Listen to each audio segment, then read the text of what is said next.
Welcome. Once again, we are back. We thank God for his goodness and his mercies. Baba, katika jina la Yesu Kristo, libariki neno lako tunapolisikia, likawe la faida na likalete hali ya kufunguliwa. For my people are destroyed for lack of knowledge, and now that we brought them knowledge, wacha umateka ukaishe. May they be set free. And whoever the Son sets free is free indeed. Na neno lako likaweke huru katika jina la Yesu Kristo tunaomba na kuamini. Amen. Naitwa Pastor Jack, nimeokoka, Kristo ni Bwana. I'm here with my sweet wife. Wacha kasalimie kanisa in Jesus name. Bwana asifiwe. Amen. Nimeokoka, Yesu ni Bwana. Amen. Naitwa Mrs. Jackson. Amen. Amen. Amen. Leo tunasoma kuhusu importance of spiritual warfare. Importance of spiritual warfare. Umuhimu au faida ya nini? Ya vita za kiroho. Amen. Amen. Na tunaanzia na number 1, to advance the kingdom of God on earth through the church. Matthew 11:12. To advance the kingdom of God on earth through the church. So ni to advance the kingdom of God on earth through the church. That is number 1, Matthew 11:12. Mathayo 11 mstari mdogo wa 12 inasema tangu siku za Yohana Mbatizaji hadi sasa ufalme wa mbinguni hupatikana kwa nguvu, nao wenye nguvu wanauteka. Unaelewa? So tangu wakati wa Yohana mpaka sasa ufalme wa Mungu unapitia hali ya vita. Na wenye ukali watauteka. From the days of John the Baptist until now, the kingdom of God suffered violence, and the violence shall take it by force. Amen. Amen. Number 2, to enforce the victory of Jesus Christ over all creation. To enforce the victory of Jesus Christ over all creation. Luke 11:2-4.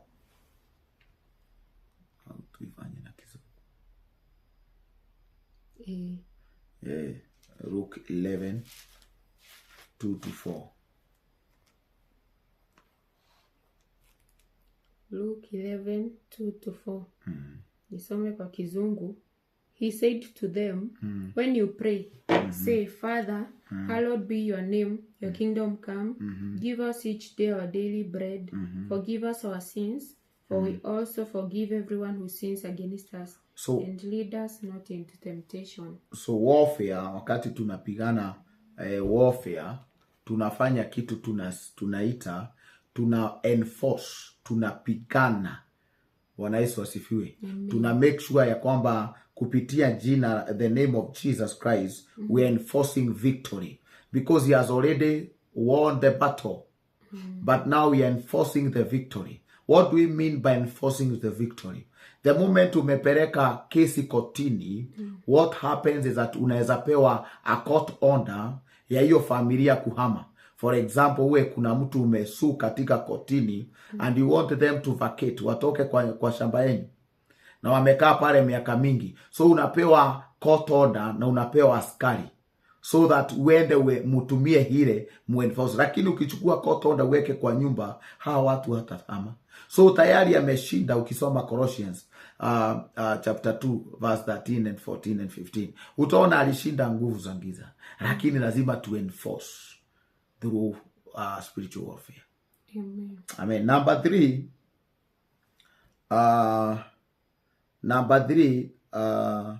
to execute the written judgment of God against his enemies. To execute the written judgment of God against his enemies. Psalms 149. Tunaweza ianzia verse 5.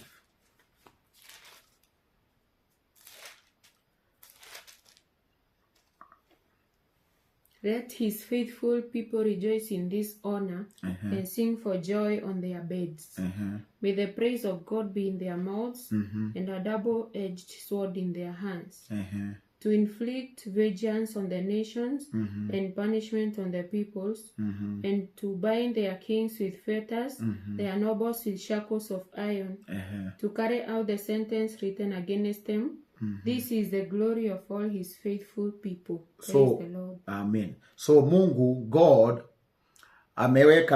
ametuweka ili sisi tukaachilie hukumu ambao imewachiliwa kwa nguvu za giza.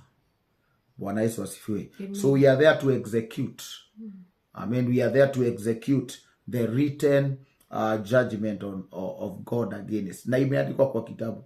For example, ukisoma the book of Job, chapter 18 from verse 5. That is a written judgment. Amen. Verse number 4. To set the captives free and destroy all manner of yokes of Satan from people. To set the captives free and destroy all manner of yokes of Satan from people.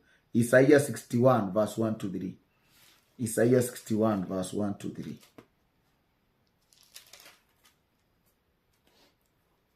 The Spirit of the Sovereign Lord is on me, because the Lord has anointed me to proclaim good news to the poor.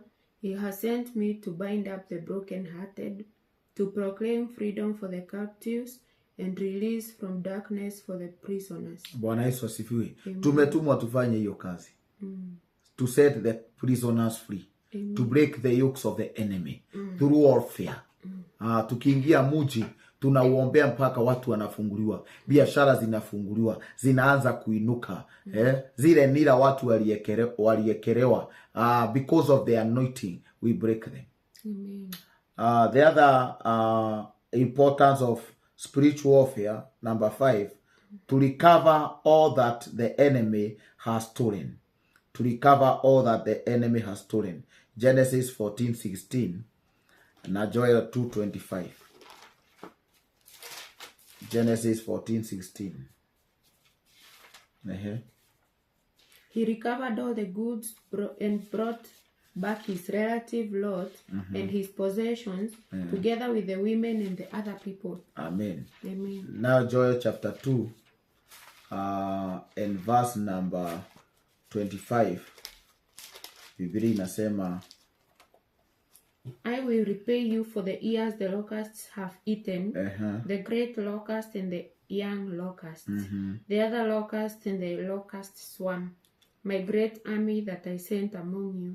So through warfare, we can recover all that the enemy has stolen from us. Amen. Bwana Yesu asifiwe. Amen. What was rightful ours, but because tuliingia katika njia za shortcut, zikaibiwa, tunaweza rejesha through warfare prayers. Amen. Number 6, to destroy satanic coverings.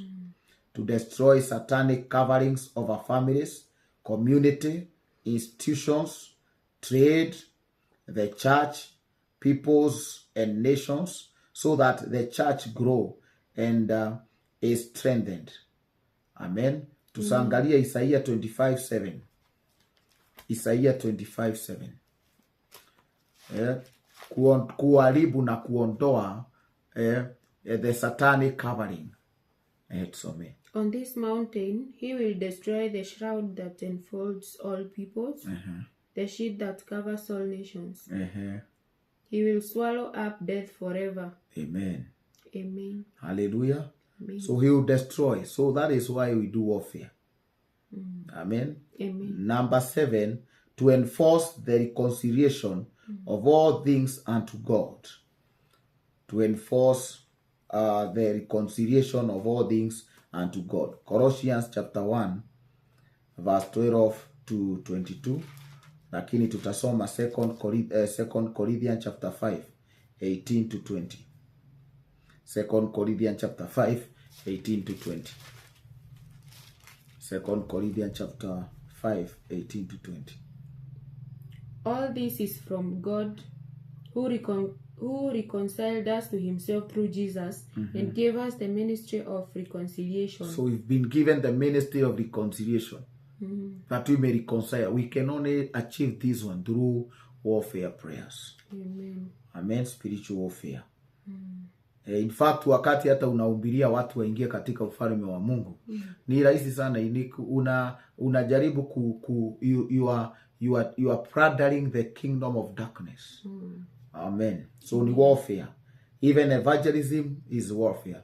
So tutasoma weapons of warfare in our next section. Number 8, the word of God grows and multiplies. The word of God grows and multiplies. Acts 12:24. Acts 12:24. Acts 12:24.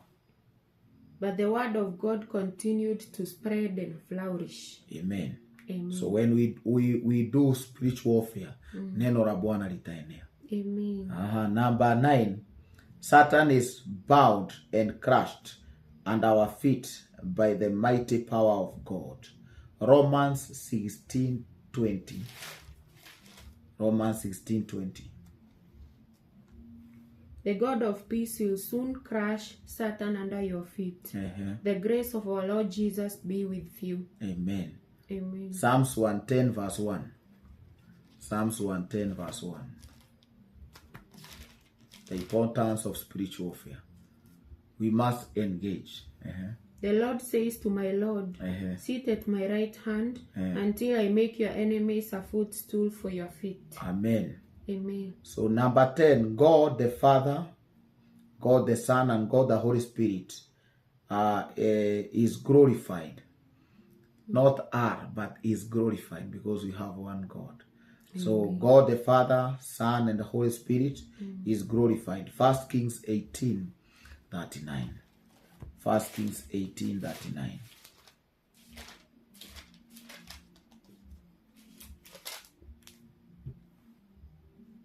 When all the people saw this, they fell prostrate and cried, the Lord, He is God. The Lord, He is God. Amen. Amen. So, that's why we want God to be glorified. Amen. In your family, you want God to be glorified. In your family, you want the veil of darkness to be lifted up. You must engage in warfare. And Father, in the mighty name of Jesus, we destroy the satanic covering over these families. We destroy the satanic covering over the community. We destroy the satanic covering over the business of your people. We destroy the satanic covering over the ministries of your people. In the mighty name of Jesus. And through the anointing, oh God, we break all the yokes over the lives of your people. We set them free now. In the mighty name of Jesus. Tunatangaza uhuru wao. Natangaza mmebarikiwa na Mungu aendelee kuwainua as we continue to follow up and learn more. In Jesus name tunaomba na kuamini. Amen. Shalom. Shalom. Shalom.